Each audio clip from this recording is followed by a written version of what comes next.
Hello बच्चों, let's read this question. The question is why is water required for proper growth of a plant. Basically की concept of this particular question is mineral and nutrition in plant। Question में ये बोला गया है कि water plant के proper growth के लिए क्यों रिक्वायर्ड है।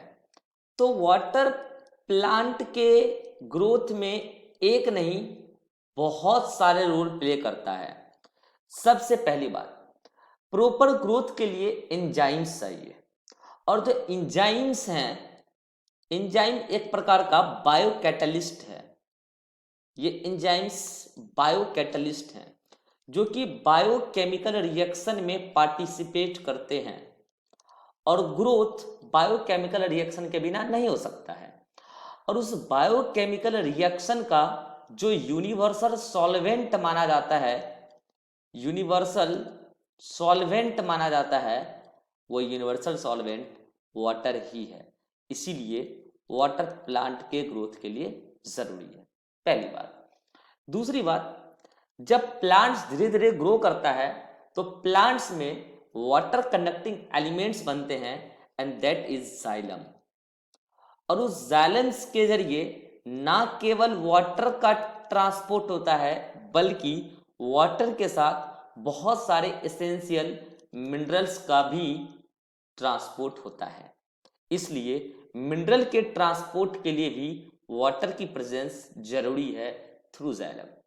फिर जब फ्लोएम बनता है, फ्लोएम के जरिए मेनली ऑर्गेनिक फूड का ट्रांसपोर्ट होता है, बट इस फूड को वाटर में ही डिसॉल्व करके ट्रांसपोर्ट किया जा सकता है। सो फूड ट्रांसलोकेशन के लिए भी वाटर की रिक्वायरमेंट है। ऐसे ही प्लांट्स को कूलिंग इफेक्ट देने के लिए जब टेम्परेचर बहुत ज़्यादा हो जाती है तो प्लांट्स को कूलिंग इफेक्ट देने के लिए एक फिनोमेना चलती है, ट्रांसपायरेशन। और उस ट्रांसपायरेशन में वाटर वेपर लॉस होता है।